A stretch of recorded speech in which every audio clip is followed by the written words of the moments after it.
Alhamdulillah, wassalatu wassalamu ala Rasulillah wa ala alihi wa sahbihi wa man walah. Wa ba'd. Segala puji bagi Allah Subhanahu wa taala yang telah mengumpulkan kita kembali di tempat ini dalam rangka melanjutkan kajian tafsir, dan kita masih pada surat Al-Qalam. Setelah pada ayat sebelumnya Allah menyebutkan tentang balasan bagi orang yang kufur, yaitu azab yang besar pada hari kiamat. Kadzalikal azab, itulah azab dunia, berupa kehancuran bagi orang yang bakhil, bagi orang yang hendak menghalangi hak fakir miskin. Ya, kemarin kita membahas tentang kisah Ashabul Jannah, kisah para pemilik kebun yang berniat menghalangi hak fakir miskin. Dalam kisah tersebut terdapat faedah yang mungkin kemarin kita luput dalam menyampaikannya, akan wajibnya zakat pertanian. Zakat pertanian. Ya. Bagaimana sisi pendalilannya? Allah Subhanahu wa taala mengazab para pemilik kebun dengan menghancurkan kebun mereka ketika mereka berniat ingin menghalangi hak fakir miskin. Ya, ini menunjukkan bahwasannya zakat pertanian itu wajib.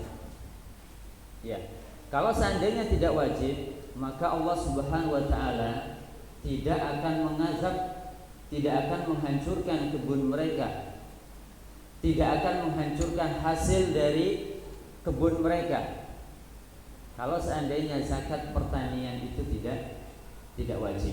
Kalau hanya sekedar sunnah, ya, tidak mungkin ada hukumannya.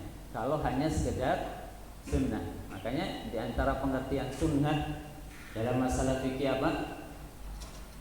Ma yusabu fa'iluhu wa la yu'aqab tarikuhu. Yang mana orang yang mengerjakannya akan mendapatkan pahala, dan orang yang meninggalkannya tidak akan mendapatkan hukuman. Ini kalau sunnah. Tapi kalau wajib, ma yusabu fa'iluhu wa yu'aqab tarikuhu. Orang yang mengerjakannya dapat pahala, dan orang yang meninggalkannya akan dapat hukuman. Ketika Allah menghukum mereka karena sebab niat mereka yang menghalangi hak fakir miskin, ini menunjukkan akan kewajiban zakat pertanian. Mohon maaf, bisa dipahami Bapak sekalian? Ya. Bahkan sebagian pendapat mengatakan ketika panen, hendaknya orang yang memiliki perkebunan, pertanian ketika panen memberikan sebagian dari hasil panen tersebut, dan ini bukan termasuk zakat. Beda lagi. Ya. Ketika panen, ada orang fakir miskin yang hadir di situ, wajib memberikan hasil sebagian dari hasil panen tersebut di luar zakat. Ini menurut sebagian pendapat ulama. Wa atu haqqahu yauma hasadi. Karena Allah Subhanahu wa taala berfirman, wa atu haqqahu yauma hasadi. Berikanlah hak dari panen tersebut pada fakir miskin kapan? Yauma hasadi, di waktu panennya. Ya. Ini pendapat sebagian ulama. Namun jumhur ulama mengatakan yang dimaksud oleh ayat tersebut adalah zakat. Zakat pertanian atau zakat perkebunan tersebut. Ya.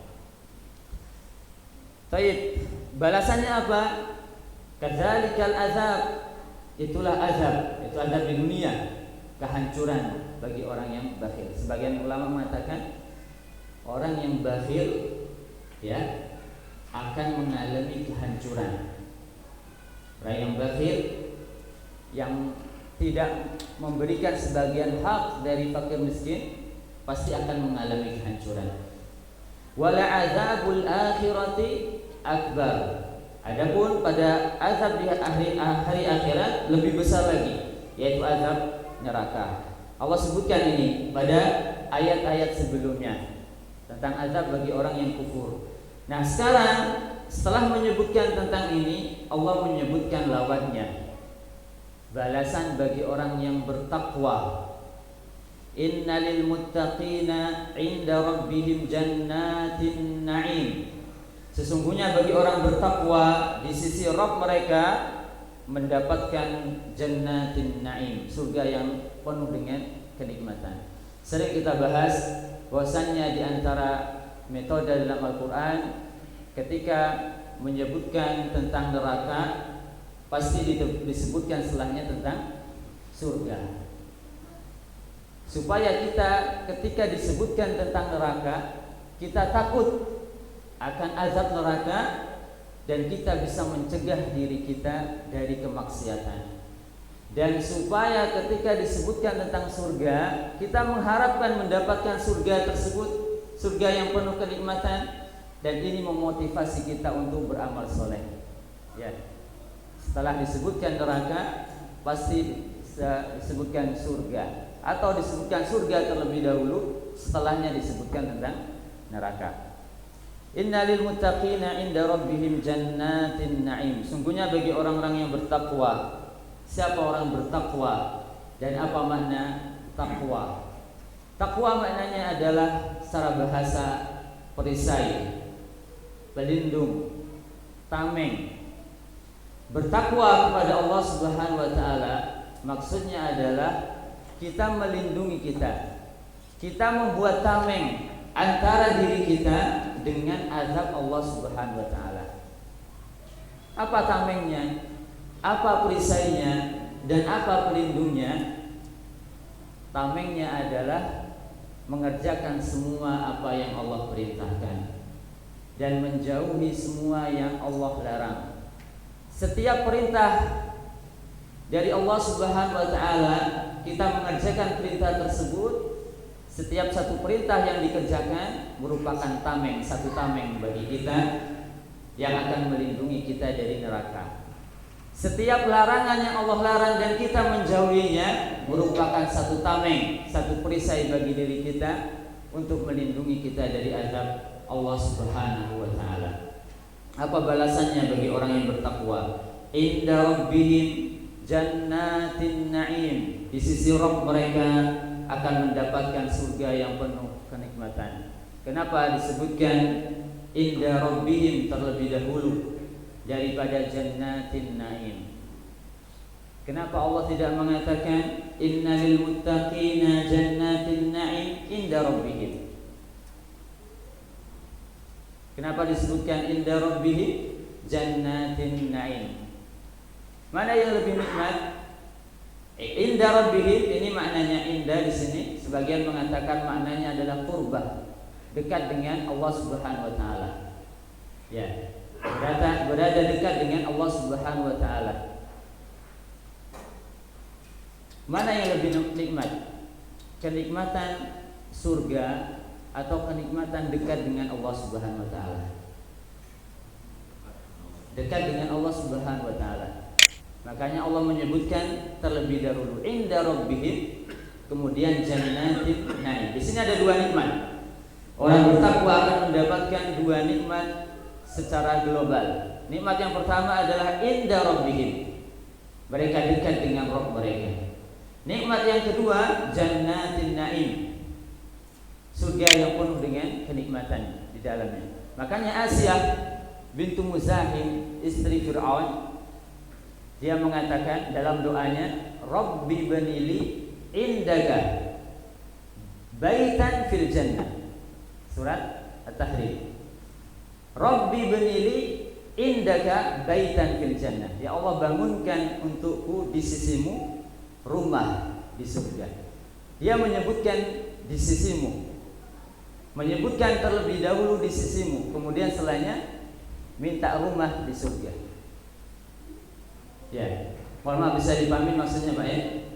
Menunjukkan bahwasanya nikmat dekat dengan Allah Subhanahu wa taala merupakan nikmat yang sangat besar, lebih besar daripada nikmat kenikmatan dalam surga. Innal muttaqina 'inda rabbihim jannatin na'im. Kalau kita praktekkan ini ya dalam masalah dunia, ya,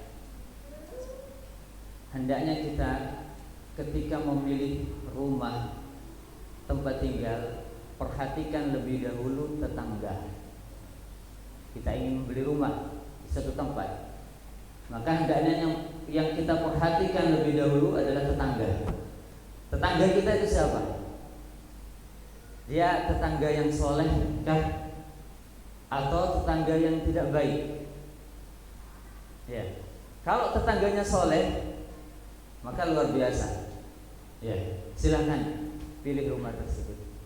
Tapi kalau tetangganya tetangga yang tidak baik, tetangga yang buruk, maka hendaknya dia memilih tempat lain, rumah lain yang dia memiliki tetangga yang soleh di tempat tersebut. Nabi SAW mengatakan dalam sebuah hadis, arba'un minas sa'adah, 4 hal di antara pintu kebaikan atau sebab-sebab kebahagiaan. 4 hal di antara kunci kebahagiaan, di antaranya adalah al-jar as-soleh, tetangga yang soleh.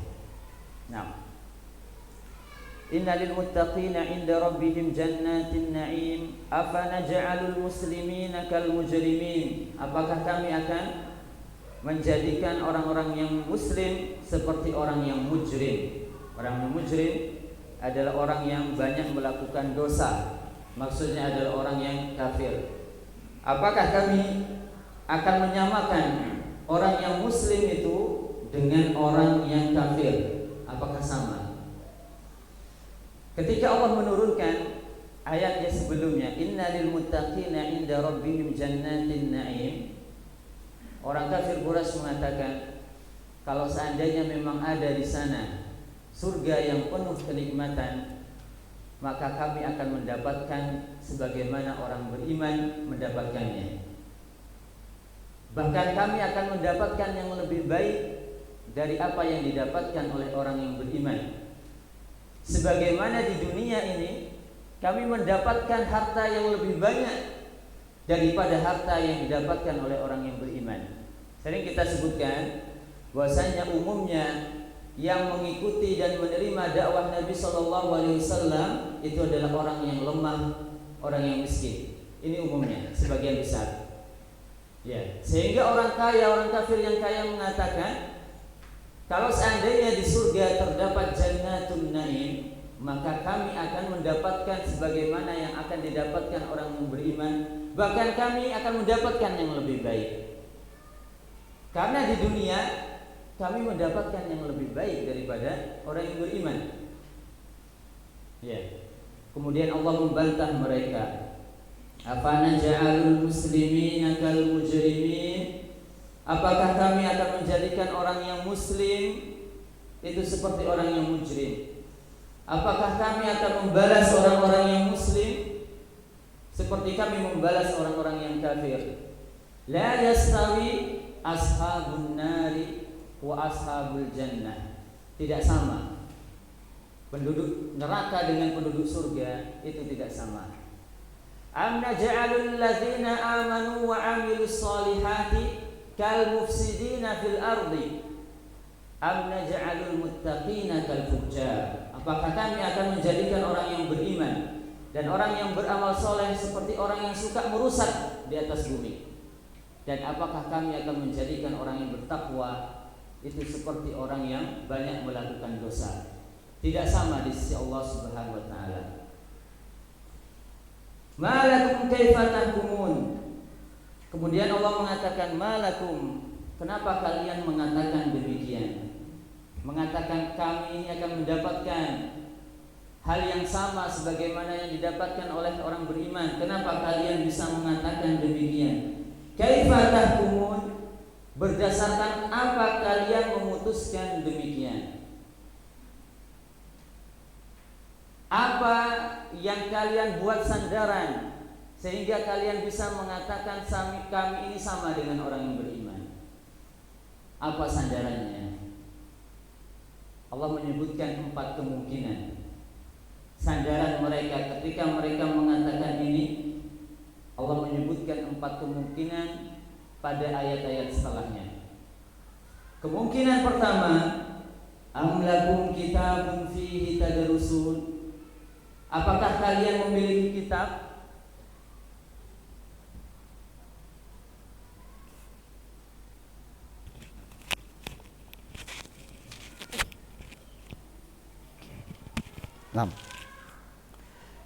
Taib. Kemungkinan pertama, am lakum kitabun fihi tadrusun. Apakah kalian memiliki kitab yang kalian pelajari di dalamnya? Apakah yang mana kalian menemukan dalil dalam kitab tersebut bahwasanya kalian akan mendapatkan hal yang sama dengan apa yang didapatkan oleh orang muslim? Apakah kalian punya kitab? Jawabannya apa? Apakah orang kafir Quraisy punya kitab yang mereka pelajari? Mereka tidak memiliki kitab. Bahkan mereka tidak bisa membaca kitab. Umumnya mereka tidak bisa membaca dan menulis. Makanya dinamakan ummiyun. Huwallazi ba'atsa fil ummiyina rasulan minhum. Dialah yang mengutus kepada kaum yang ummi seorang rasul di antara mereka. Allah menamakan orang Arab, bangsa Arab pada umumnya, dan orang Quraisy pada khususnya adalah bangsa atau kaum yang ummi, tidak bisa baca dan tidak bisa tulis, dan tidak diberikan kitab. Jadi jawabannya mereka tidak memiliki kitab. Ya, tidak mungkin ini dijadikan sandaran, karena mereka kitab pun mereka tidak punya, dan mereka pun tidak memiliki kemampuan untuk membaca kitab. Innalakum fihi lama takhayyarun. Kemudian kalian bisa memilih yang baik untuk kalian dalam kitab tersebut. Apakah kalian punya kitab? Kemudian kalian mempelajarinya, kemudian setelahnya kalian akan memilih yang baik kalian pilih dan yang buruk kalian tinggalkan. Am lakum aymanun alaina balighatun ila yaumil qiyamati innalakum lama tahkumun. Kemungkinan yang kedua, am lakum aymanun alaina. Apakah kami menjanjikan untuk kalian? Apakah kalian memiliki janji atas kami? Maksudnya apakah kami menjanjikan untuk kalian? Ya. Aymanun alaina balighatun ila yaumil qiyamah, janji yang berlaku sampai hari kiamat. Innalakum lama tahkumun, sehingga kalian bisa memutuskan demikian, sehingga kalian bisa mengatakan kami akan mendapatkan seperti apa yang didapatkan oleh orang beriman. Apakah kami, Allah Subhanahu wa taala, menjanjikan demikian terhadap kalian? Ini kemungkinan kedua. Jawabannya apa? Apakah Allah menjanjikan hal ini kepada mereka? Tidak. Namun justru Allah menjanjikan azab. Kadzalikal azab wala azabul akhirati akbar law kanu ya'lamun. Azab akhirat lebih besar kalau seandainya mereka, yang dimaksud mereka adalah orang Quraisy itu, kalau seandainya mereka mengetahui. Jadi Allah menjanjikan sebaliknya. Allah menjanjikan azab bagi mereka. Jadi kemungkinan kedua ini, ya, kemungkinan yang tidak benar. Allah tidak menjanjikan hal ini kepada mereka.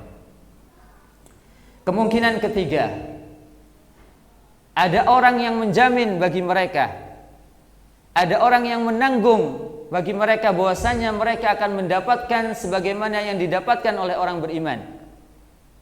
Ini kemungkinan ketiga yang bisa mereka jadikan sandaran terhadap perkataan mereka tadi. Kami akan mendapatkan sebagaimana yang didapatkan oleh orang beriman.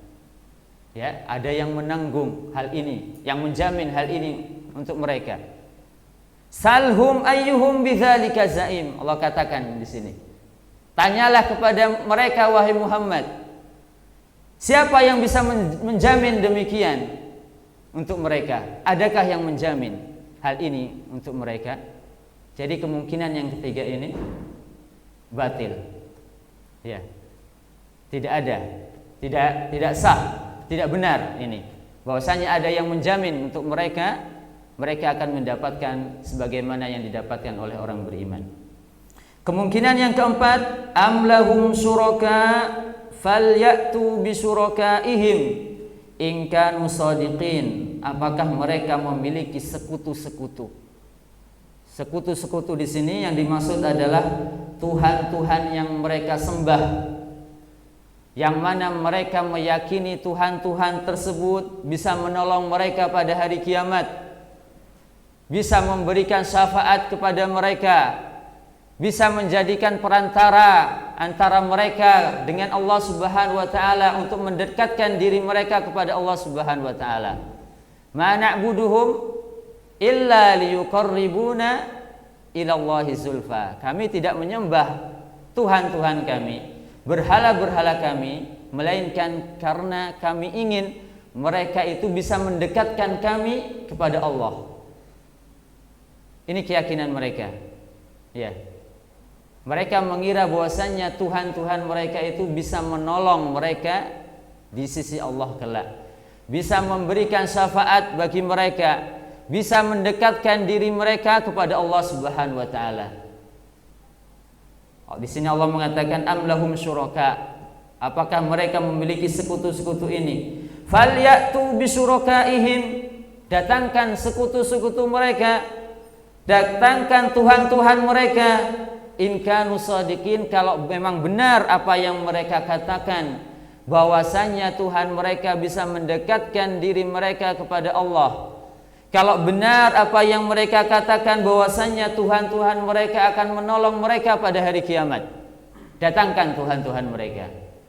Jadi kemungkinan yang keempat ini tidak benar. Ya. Jadi apa sandaran mereka ketika mereka mengatakan kami akan mendapatkan sebagaimana yang didapatkan oleh orang beriman? Apa sandarannya? Sandarannya adalah prasangka mereka. Ya. Zon mereka, perkiraan mereka, ini sandaran mereka.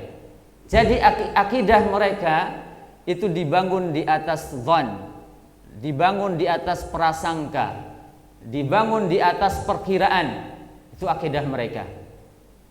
Ya, mereka mengira demikian, kami akan mendapatkan sebagaimana yang didapatkan oleh orang beriman.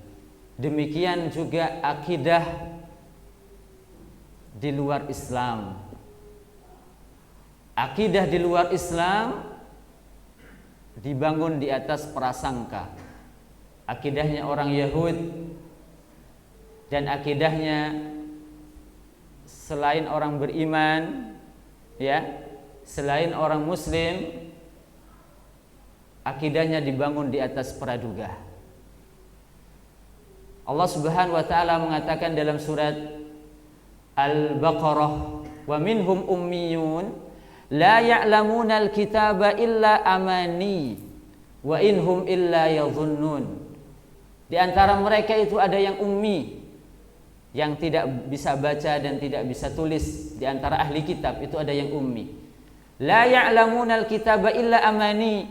Mereka tidak mengetahui kitab kecuali angan-angan. Inhum illa yadhunnun. Tidaklah yang mereka lakukan kecuali prasangka saja. Ya. Jadi semua akidah yang tidak dibangun di atas dalil Al-Quran dan Sunnah, maka dibangun di atas prasangka. Semua akidah yang tidak dibangun di atas dalil dalam Al-Quran dan Sunnah, maka dibangun di atas prasangka. Akidah yang mengatakan Allah tidak di mana-mana, dibangun di atas apa ini? Prasangka. Coba datangkan satu dalil yang menunjukkan bahwasanya Allah tidak di mana-mana. Datangkan satu dalil saja. Bisakah mendatangkan? Tapi ahlu sunnah mengatakan Ar-Rahmanu 'alal arsy istawa. Allah di atas arasy-Nya, banyak dalilnya. Bahkan ribuan dalil. Kata Ibnu Qayyim, ribuan dalil menunjukkan bahwasanya Allah itu di atas arasy-Nya pada ketinggian. Ya. Jadi akidah yang tidak dibangun di atas Al-Quran dan Sunnah maka akan dibangun di atas prasangka. Seperti akidahnya orang Quraisy, ya, yang mengatakan kami akan mendapatkan sebagaimana yang akan didapatkan oleh orang beriman. Akidah ini kan akidah. Kan masalah akhirat ini. Kami akan mendapatkan apa? Kelak di hari kiamat. Sebagaimana yang akan didapatkan oleh orang beriman. Ini kan maksudnya akidah. Ya. Akidah mereka ini dibangun di atas prasangka. Baik. Selanjutnya Allah Subhanahu wa taala mengatakan, "Yauma yukshafu an saqin wa yud'auna ila sujudi fala yastati'un." Pada hari betis disingkap. Sebagian mentafsirkan betis disingkap maksudnya adalah betis Allah Subhanahu wa taala disingkap. Ini menurut sebagian tafsir. Ya. Jadi menurut tafsir ini Allah memiliki betis. Ya, namun kita katakan betis Allah tidak sama dengan betis manusia. Ya. Namun tafsir yang rajih pada kalimat ini yang dimaksud dengan pada hari betis disingkap ini adalah sebuah ungkapan kinayah yang menunjukkan akan beratnya hari tersebut. Ya, ini adalah kinayah, sebuah ungkapan yang maknanya menunjukkan akan beratnya hari tersebut. Kita kalau mengalami perjalanan yang sulit, melelahkan, dan kita ingin segera sampai, maka kita akan menyingkap betis kita supaya jalan kita itu lebih cepat. Mohon maaf, bisa dipahamin Pak ya? Iya. Ketika perjalanannya sulit, keadaannya sulit, ya, ingin bekerja giat misalkan, dalam bahasa kita pun juga dikatakan demikian, perumpamaan, sing-singkan lengan baju. Maksudnya supaya giat, ya, giat bekerja. Demikian juga menyingkap betis itu menunjukkan supaya apa? Kita berjalan bisa lebih cepat, ya, karena keadaannya sangat berat. Karena memang keadaan hari kiamat adalah keadaan yang sangat berat, ya, keadaan yang sangat dahsyat. Yauma yukshafu an saqin wa yud'auna ila sujudi fala yastati'un. Pada hari yang sangat berat dan melelahkan tersebut, mereka, yaitu manusia semuanya, yud'auna ila sujud, diseru untuk bersujud kepada Allah Subhanahu wa taala. Fala yastati'un, namun orang kafir tidak mampu sujud pada hari tersebut. Kenapa mereka tidak mampu? Karena mereka ketika di dunia tidak mau sujud kepada Allah Subhanahu wa taala. Sehingga ketika di akhirat diminta untuk sujud, mereka tidak mampu. Mereka berat. Mereka mau sujud di akhirat namun tidak bisa. Terasa berat. Ya. Apa fungsi sujud di hari kiamat? Sebagian ahli tafsir mengatakan sujud di sini untuk meringankan beban yang berat pada hari tersebut. Untuk meringankan atau menghilangkan keadaan yang berat pada hari tersebut. Tadi kan dikatakan yauma yukshafu an saqin. Pada hari disingkap betis, yang mana ini ungkapan yang menunjukkan akan beratnya keadaan pada hari tersebut. Ya. Diperintahkan untuk sujud supaya meringankan keadaan pada hari tersebut atau menghilangkan berat, ya, keadaan yang sangat berat pada hari tersebut. Ya, dengan sujud kepada Allah Subhanahu wa taala, dan hanya orang beriman yang mampu sujud pada hari tersebut. Ini di hari kiamat, ya, untuk meringankan beban hari yang berat dengan sujud. Demikian juga di dunia. Ketika kita mengalami hari-hari yang berat, keadaan-keadaan yang sulit, maka hendaknya sujud kepada Allah Subhanahu wa taala. Kita akan mendapatkan keringanan dengan sujud kepada Allah Subhanahu wa taala. Kenapa demikian? Karena tidak ada yang mampu menghilangkan keadaan yang berat kecuali Allah Subhanahu wa taala. Dan kita menjadi dekat dengan Allah Subhanahu wa taala, keadaan paling dekat bagi kita dengan Allah Subhanahu wa taala adalah ketika kita sujud. Kapan waktu kita yang paling dekat dengan Allah Subhanahu wa taala? Yaitu ketika sujud. Aqrabu ma yakunul 'abdu min rabbih wa huwa sajid. Kata Nabi sallallahu alaihi wasallam, keadaan yang paling dekat bagi seorang hamba dengan Rabb-nya, waktu yang paling dekat bagi seorang hamba dengan Rabb-nya adalah ketika sujud. Fa'aktsiru fihi du'a. Banyaklah meminta ketika sujud, karena waktu tersebut adalah waktu yang paling dekat. Kalau kita sudah dekat dengan Allah Subhanahu wa taala, apakah akan terasa sulit beban yang akan menimpa kita? Bukankah hanya Allah yang mampu mengangkat beban berat tersebut? Bukankah hanya Allah yang mampu menghilangkan kesulitan kita? Kalau kita sudah dekat dengan Allah Subhanahu wa taala, akankah kita merasakan kesulitan? Ini rahasia kenapa sujud itu merupakan jalan keluar dari kesulitan. Karena ketika sujud kita dekat dengan Allah Subhanahu wa taala. Dan yang mampu menghilangkan kesulitan hanya Allah. Mohon maaf, bisa dipahamin Bapak sekalian? Syekhul Islam Ibnu Taimiyah ketika mengalami kesulitan dalam memahami satu permasalahan dalam agama, apa yang beliau lakukan? Beliau sujud. Beliau sholat 2 rakaat. Kemudian beliau berdoa, ya muallima Ibrahim, allimni. Ya mufahhima Sulaiman, fahimni. Wahai zat, sudah? Belum ya? Wahai zat yang mengajarkan Ibrahim, ajarkan kepadaku. Dan wahai zat yang memberikan pemahaman kepada Sulaiman, pahamkan aku. Setelah itu kata Syekhul Islam, dibukakan ilmu-ilmu yang belum ada dalam kitab manapun. Yuftah alayya minal ulum ma lam yusattar fil kitab.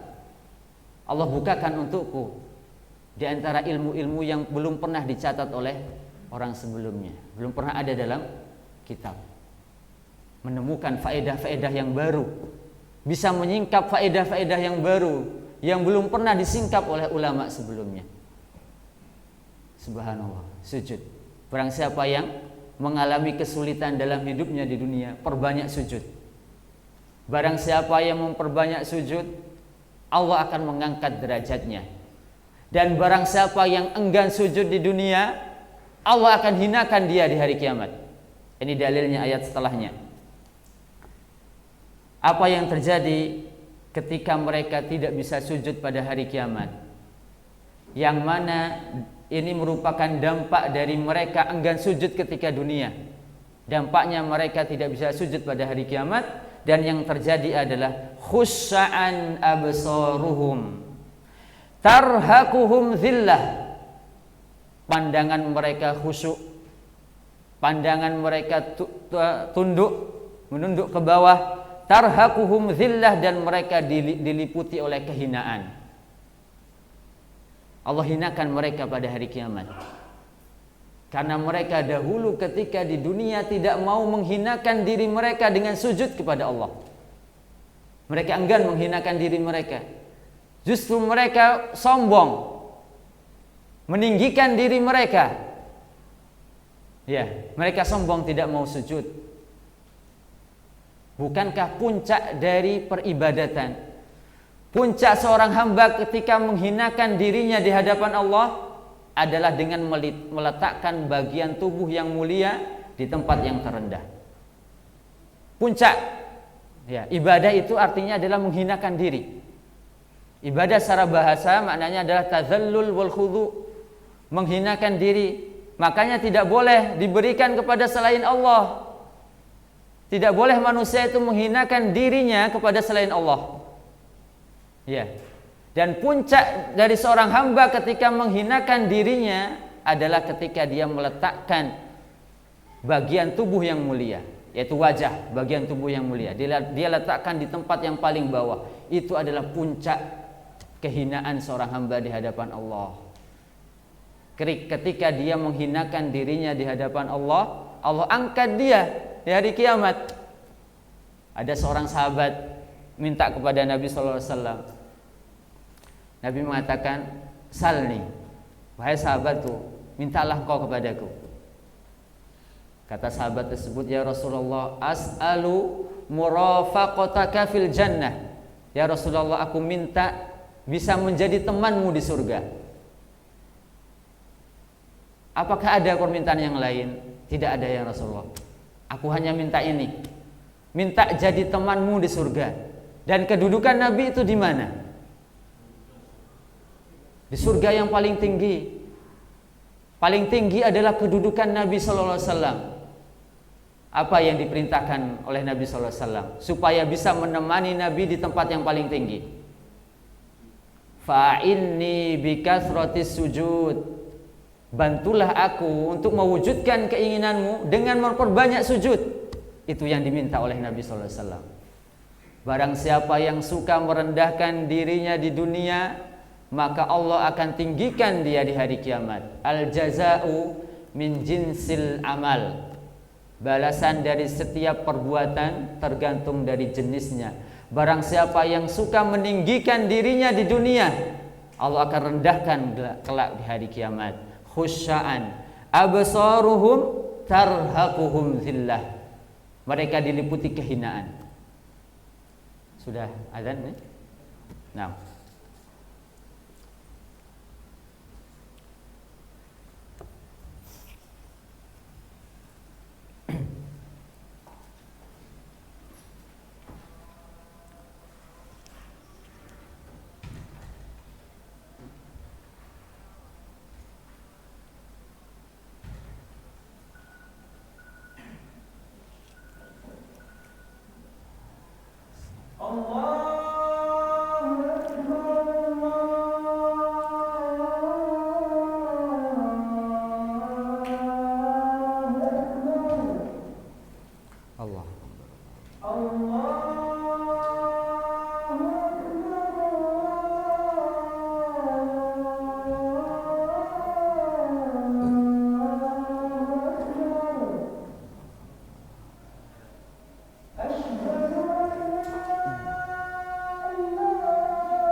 Bismillah.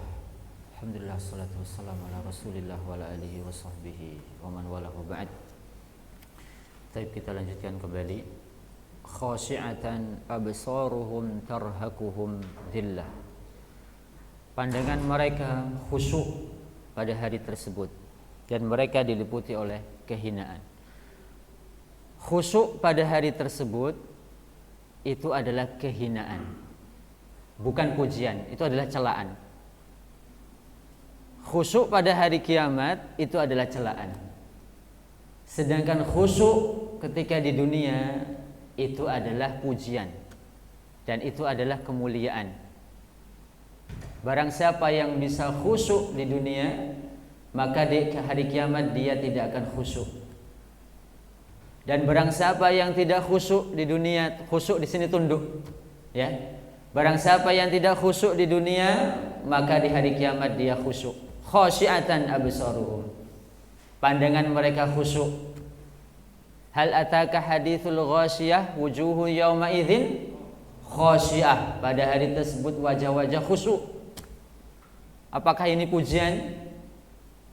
Khashi'atun, wujuhu yawma idzin khashi'ah.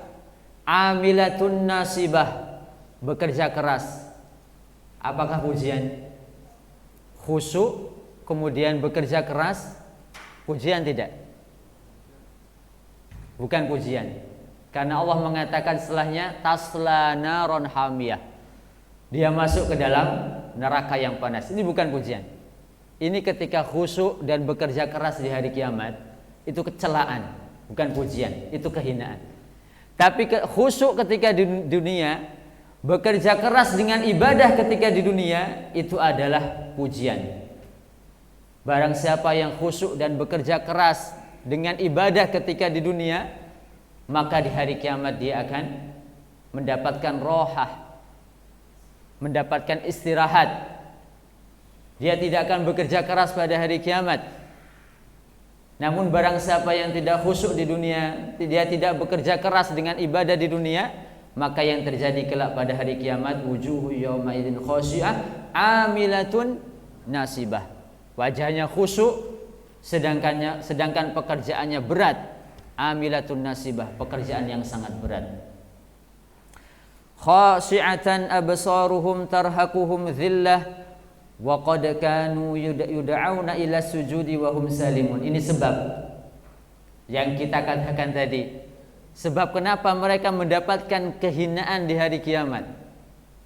Wa qad kanu yud'auna ila sujud wahum salimun, karena mereka dahulu ketika di dunia diseru untuk sujud dan mereka dalam keadaan sehat, mereka dalam keadaan mampu dan mereka tidak mau. Ini sebabnya. Berapa kali Nabi SAW menyeru kepada orang Quraisy, sujudlah hanya kepada Allah, sembahlah hanya Allah Subhanahu wa ta'ala, jangan sujud kepada berhala kalian. Berapa kali Nabi menyeru demikian? Tidak terhitung. Banyak kali. Ya, selalu menyeru kaumnya dengan seruan seperti ini, mentauhidkan Allah Subhanahu wa taala. Hanya sujud kepada Allah Subhanahu wa taala. Lau kuntu amuru ahadan an yasjuda li ahadin la amartu al-imra'atan antas juda li zawjiha. Kalau seandainya aku boleh memerintah seseorang untuk sujud kepada manusia, sama manusia, aku akan perintahkan seorang wanita sujud kepada suaminya. Namun tidak boleh sujud kepada selain Allah. Tidak boleh sujud kepada selain Allah. Kalau seandainya boleh sujud kepada selain Allah, maka Nabi akan memerintahkan seorang wanita sujud kepada suaminya. Namun yang Nabi perintahkan adalah hanya sujud kepada Allah Subhanahu wa taala. Namun mereka tidak mau sujud. Ketika mereka mampu sujud, mereka tidak mau sujud. Akibatnya apa? Mereka tidak bisa sujud pada hari kiamat dan mereka dalam keadaan khusyuk dan terhina pada hari kiamat. Mereka mendapatkan kehinaan pada hari kiamat. Fadharni wa man yukadzibu bihadzal hadits sanastadrijuhum min haitsu la ya'lamun. Biarkan aku dengan orang yang mendustakan perkataan ini. Al-hadis di sini maksudnya adalah Al-Qur'an, bukan hadis Nabi. Ya, bukan seperti yang kita kenal hadis. Apa makna hadis Nabi? Perkataan Nabi, perbuatan Nabi, dan sifat Nabi sallallahu alaihi wasallam, ya kan? Namun hadis dalam ayat ini yang dimaksud hadis, fadzarni wa man yukadzibu bihadzal hadis, yang dimaksud hadis di sini adalah Al-Qur'an. Ya. Biarkan aku dengan orang yang mendustakan Al-Qur'an ini. Maksudnya aku akan menghadapi sendiri orang yang menentang ayat-ayatku ini. Aku akan hadapi dia sendiri. Ya. Apa akibatnya? Apa yang akan terjadi ketika Allah menghadapi musuhnya sendiri? Ketika Allah sudah turun tangan sendiri, adakah yang akan selamat atau dia akan binasa? Dia akan binasa. Apa yang terjadi pada Abu Jahal pada perang Badar? Mati dalam perang Badar. Apa yang terjadi pada Al-Walid ibnul Mughirah? Apa yang terjadi kepada Akhnas bin Syuraiq, yang menurut sebagian ulama merekalah yang dimaksud dengan fala tuti kulla halafin mahin. Ingat tafsir dulu yang kita sebutkan ini, fala tuti kulla halafin mahin. Siapa yang dimaksud? Sebagian ulama mengatakan Abu Jahal, sebagian ulama mengatakan Akhnas bin Syuraiq, sebagian mengatakan Al-Walid ibnul Mughirah, sebagian mengatakan Abdul Yaghuth, ya, Al-Usul bin Abdul Yaghuth. Intinya pembesar Quraisy yang menentang dakwah Nabi sallallahu alaihi wasallam. Di sini Allah mengatakan dzarni wa man yukadzibu bihadzal hadits. Biarkan aku yang akan menghadapi orang-orang yang mendustakan Al-Qur'an ini. Apa yang terjadi ketika Allah turun tangan? Allah sendiri yang menghadapi mereka. Adakah yang selamat? Abu Jahal mati dalam perang Badar. Azab ini azab dunia. Kadzalikal azab dunia. Azab akhirat lebih besar. Al-Walid bin Mughirah mati. Utbah bin Rabi'ah mati. Para pembesar Quraisy yang menentang dakwah Nabi sallallahu alaihi wasallam mati dalam perang Badar. Bahkan Abu Lahab yang tidak ikut perang Badar karena takut, yang mana sebelumnya ada mimpi, ya, mimpi akan kehancuran orang Quraisy. Kalau pergi dalam perang Badar mereka akan hancur. Abu Lahab takut, gak mau keluar, takut mimpi ini benar. Ya, ternyata juga binasa. Allah binasakan juga dia. Walaupun tidak ikut dalam perang Badar, pada waktu itu Allah juga binasakan dia. Fadzarni wa man yukadzibu bihadzal hadits sanastadrijuhum min haitsu la ya'lamun. Sanastadrijuhum ini namanya istidraj. Kami akan lakukan istidraj kepada mereka. Istidraj itu adalah mengulur, memberikan kenikmatan supaya dia semakin melakukan kemaksiatan. Allah beri lagi kenikmatan, bertambah lagi kemaksiatannya. Namun Allah tambah lagi kenikmatan, tambah lagi maksiat. Ini namanya istidraj, supaya Allah mengazabnya dengan azab yang besar. Atau dia melakukan kemaksiatan, Allah biarkan. Dia melakukan kemaksiatan, Allah dia biarkan. Tidak Allah azab, tidak langsung Allah azab, namun Allah ulur dulu supaya dia semakin melakukan kemaksiatan. Ini namanya istidraj. Makanya hati-hati orang yang gemar melakukan kemaksiatan, namun Allah masih memberikan nikmat kepada dia. Ya, Allah masih memberikan kesehatan, Allah masih memberikan harta kepada dia. Semakin dia maksiat, ternyata hartanya semakin banyak, ternyata kedudukannya semakin tinggi. Ya, hati-hati. Bisa jadi ini adalah istidraj dari Allah Subhanahu wa taala, yang mana nanti Allah akan mengazabnya dengan azab yang besar. Ya. Sanastadrijuhum min haitsu la ya'lamun. Kami akan melakukan istidraj kepada mereka dengan cara yang mereka tidak ketahui, dengan cara yang mana mereka tidak pernah sangka sebelumnya. Mereka mengira Allah memberikan ini kepada saya karena sayangnya Allah kepada saya. Dia mengira demikian. Ya, sehingga dia terus melakukan kemaksiatan. Saya melakukan kemaksiatan, namun ternyata masih diberikan nikmat. Ya, Allah masih sayang kepada saya. Dia tidak mengira bahwasanya nikmat yang Allah berikan tersebut kepada dia bagian dari istidraj. Dengan cara yang mereka tidak pernah sangka sebelumnya. Istidraj Allah Subhanahu wa taala dengan cara yang tidak pernah mereka sangka. Nah, ini bahaya sekali. Ya, sangat bahaya. Kalau kita jalan naik tangga pertama jatuh, peringatan dari Allah, sakitnya enggak begitu terasa. Kita mau naik tangga ini, naik ke lantai 2, naik tangga. Baru naik tangga pertama jatuh, memang sakit, namun enggak begitu terasa sakitnya. Ya. Tapi kalau kita naik tangga terus, tangga pertama selamat, tapi masih maksiat. Ya. Masih maksiat dan dia masih aman, merasa aman. Ya. Naik tangga kedua, ketiga, keempat, kelima, sampai ketika mau naik tangga terakhir dia jatuh. Mana yang lebih parah? Yang kedua, ini namanya istidraj. Allah biarkan dia menikmati kemaksiatannya, supaya ketika di penghujung Allah jatuhkan dia. Azabnya lebih besar. Wa umli lahum, dan kami tangguhkan mereka. Inna kaidi matin, sungguhnya kaid itu adalah tipu daya.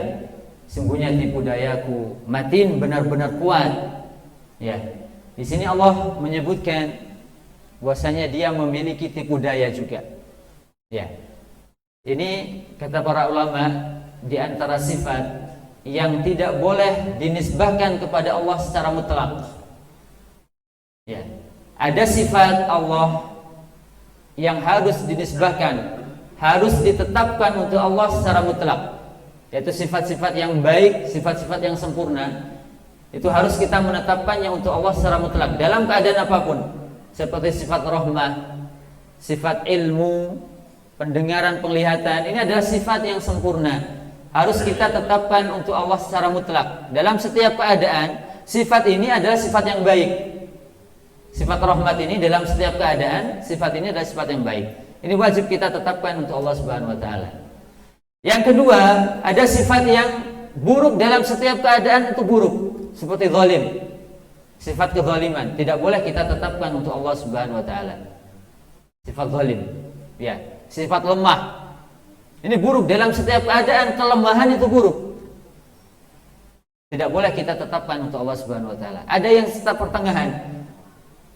Sifat menjadi baik pada sebagian keadaan, sifat itu adalah baik, menunjukkan kesempurnaan. Orang yang memilikinya menunjukkan kesempurnaan. Ya. Tapi pada sebagian keadaan dia menunjukkan keburukan, merupakan sifat yang buruk, seperti sifat kaid ini, tipu daya ini. Bagaimana sikap kita terhadap sifat ini? Kata para ulama, kita tetapkan untuk Allah di keadaan yang mana sifat tersebut menunjukkan kesempurnaan pemiliknya, dan kita tiadakan, kita nafikan dari Allah Subhanahu wa taala pada keadaan yang mana sifat tersebut menunjukkan kekurangan pada keadaan tersebut.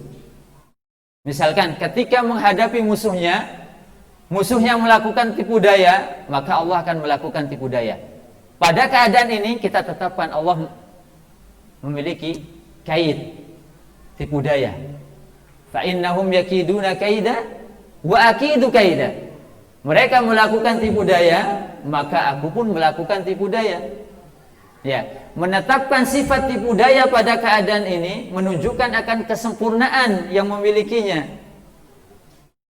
Kalau musuh melakukan tipu daya sedangkan kita tidak bisa menghadapi tipu daya tersebut, maka ini menunjukkan kelemahan. Benar apa tidak? Musuh melakukan tipu daya, sedangkan kita diam saja. Tidak usah diladeni. Ini menunjukkan kelemahan kita. Ya. Tapi kalau kita melakukan tipu daya juga, ya, sikap melakukan tipu daya pada saat itu menunjukkan akan kekuatan, menunjukkan akan kelebihan. Muhammad bisa dipahamin Pak ya? Ya, makanya para ulama mengatakan sifat kait ini tidak bisa dinisbahkan kepada Allah secara mutlak. Tidak boleh ditetapkan untuk Allah secara mutlak. Ditetapkan dalam keadaan tertentu dan dinafikan, ditiadakan dari Allah dalam keadaan tertentu. Ya, makanya sifat kait ini, tipu daya ini tidaklah Allah menyebutkan dalam Al-Qur'an kecuali untuk menghadapi tipu daya musuh-musuhnya.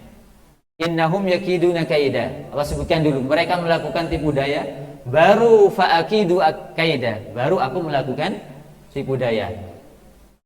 Yukhadi'una Allah wa huwa khadi'uhum.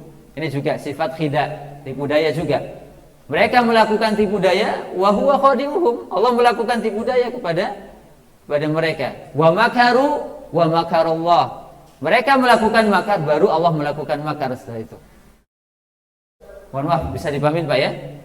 Ya. Tapi di sini Allah menetapkan kait, inna kaidi matin. Sungguhnya tipu dayaku sangat kokoh. Am tas'aluhum ajran fahum min maghramin muthqalun am indahumul ghaibu fahum yaktubun. Apakah engkau wahai Muhammad meminta kepada mereka upah sehingga mereka akan terbebani dengan hutang yang banyak? Pertanyaannya, apa kaitan ayat ini dengan ayat-ayat sebelumnya? Adakah kaitannya? Apakah engkau wahai Muhammad meminta upah kepada mereka dalam dakwahmu? Apakah engkau meminta upah wahai Muhammad? Apakah engkau minta gaji kepada mereka sehingga mereka berhutang untuk memenuhi upahmu, untuk memenuhi gajimu? Mereka berhutang, memiliki hutang yang banyak, menanggung hutang yang banyak nantinya. Apa kaitan ayat ini dengan ayat-ayat sebelumnya? Adakah kaitannya? Kaitannya sangat erat. Nabi SAW berdakwah, kaitannya kita mulai dengan awal ayat yang kita bahas pada malam ini. Disitulah kaitan ayat ini, berkaitan erat dengan ayat-ayat yang kita mulai pada pembahasan malam ini. Nabi SAW berdakwah kepada orang Quraisy. Umumnya mereka menolak dakwah Nabi SAW.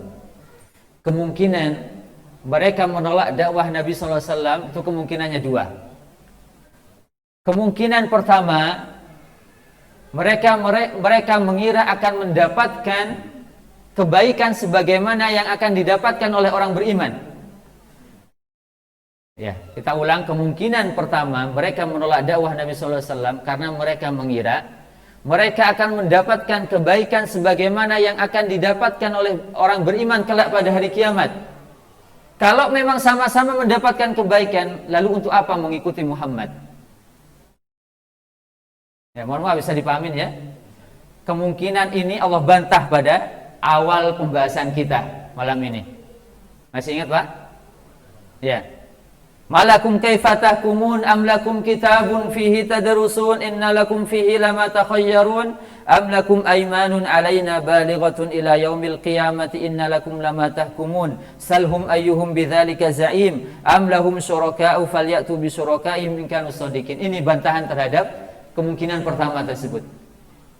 Ya. Mohon maaf, bisa dipahamin ini? Kemungkinan kedua, mereka mengira akan mendapatkan kemudaratan ketika mengikuti dakwah Nabi SAW. Ya, sehingga mereka tidak mau mengikuti dakwah Nabi karena akan menimbulkan kemudaratan. Ya, ini kemungkinan kedua. Allah sebutkan pada ayat yang kita bahas ini. Am tas'aluhum ajran fahum min maghramin muthqalun. Apakah Muhammad itu meminta upah kepada kalian sehingga kalian terbebani dengan hutang yang banyak untuk membayar upah Muhammad, sehingga kalian tidak mau menerima dakwahnya? Apakah Muhammad meminta upah? Apakah Nabi pernah meminta kepada orang Quraisy upah terhadap dakwah beliau? Semua para nabi tidak meminta upah. Ittabi'u man la yas'alukum ajran. Surat Yasin. Ikutilah orang yang tidak pernah meminta upah kepada kalian dalam dakwahnya, dalam mengajar kebaikan, yaitu para nabi. Sedikit pun tidak meminta upah. Lalu apa sebabnya kalian tidak mau menerima dakwah? Ya. Kemungkinan pertama kalian salah, kalian tidak akan mendapatkan kemungkinan pertama, yaitu tadi kebaikan yang semisal dengan apa yang didapatkan oleh orang beriman, tidak akan mereka dapatkan. Kemudaratan yang kalian takutkan ketika mengikuti Muhammad SAW itu pun tidak terjadi pada kalian. Lalu apa sebabnya kalian menolak dakwah Nabi SAW, menolak ajakan Nabi SAW? Am indahumul ghaibu fahum yaktubun. Apakah mereka memiliki ilmu yang ghaib? Fahum yaktubun. Apakah mereka punya ilmu yang ghaib? Jawabannya juga tidak. Karena tidak ada yang memiliki ilmu ghaib kecuali Allah Subhanahu wa taala. Wa indahu mafatihul ghaibi la ya'lamuha illallah. Kunci-kunci hal yang ghaib ada di tangan Allah Subhanahu wa taala. Tidak ada yang tahu kecuali Allah Subhanahu wa taala. Baik. Kita cukupkan sampai di sini ya. Subhanakallahumma bihamdik asyhadu an la ilaha illa anta astaghfiruka wa atubu ilaik. Assalamualaikum warahmatullahi wabarakatuh.